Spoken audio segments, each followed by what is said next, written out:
car dad, out for a drive. So you're happily driving along, or if you're in Atlanta, you're going 2 miles an hour, watching the car in front of you.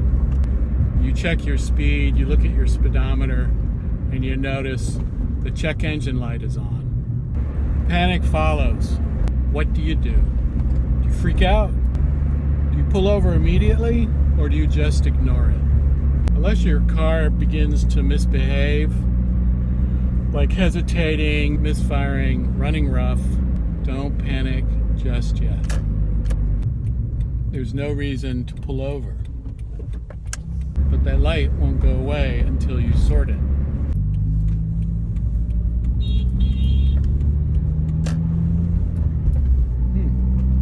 If your car is running fine, it may just be a problem with your emission system.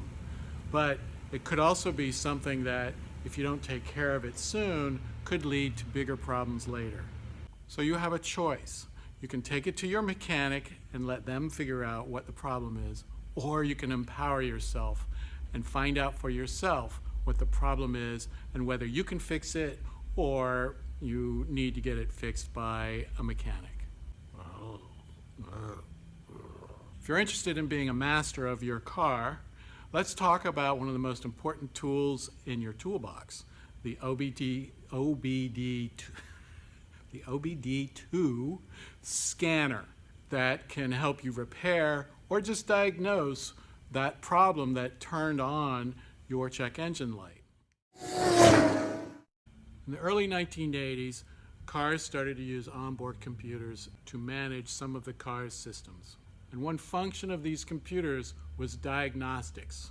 And the car companies cleverly called this onboard diagnostics, or OBD.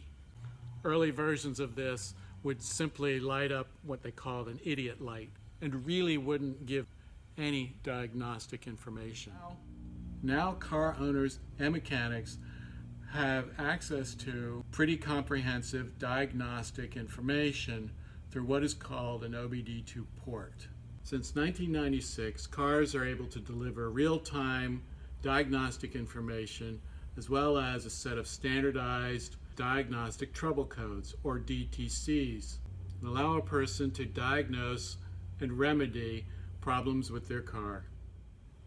OBD2 scanners are inexpensive and easy to use, even if you've never touched one. The OBD2 terminal is typically under your dash, above your brake pedal, on the left-hand side, though our first generation CRV, the OBD2 terminal, was on the right side of the center console. If you're having trouble finding your OBD2 terminal or port, look in your manual in the glove box. It'll tell you where it's at. You can plug your OBD2 scanner in the terminal and download and read and erase fault codes, also called diagnostic trouble codes, DTC. A lot of acronyms in this exercise. Scanners come in a range of prices and features. There are even Bluetooth-enabled scanners that connect to your smartphone and use a variety of apps for diagnostics. How sophisticated the scanner is really up to you. This scanner cost me about $25. I bought a scanner off of Amazon for my daughter for about $15, just so she'd have peace of mind. Your scanner has a connector on one end, plugs into the terminal underneath your dash. Follow the directions supplied with your scanner. After you've sorted the codes and the problem and how to solve that problem, you can use your scanner to erase the codes. That said, if you haven't sorted them correctly, the code will come back eventually. So what can you do once you have the trouble code or codes? A service manual will have good guides if you're interested and capable of fixing the problem yourself. Check out eBay for service manuals, or I've used emanualonline.com.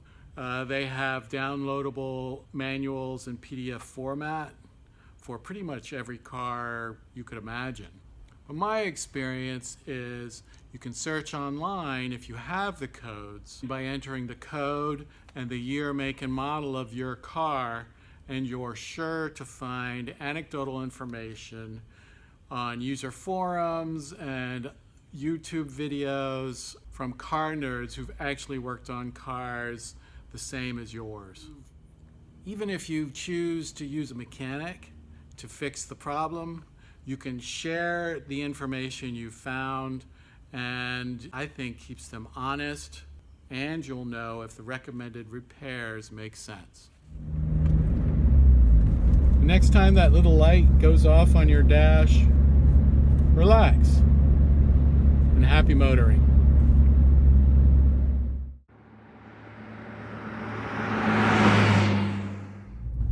I'm hungry.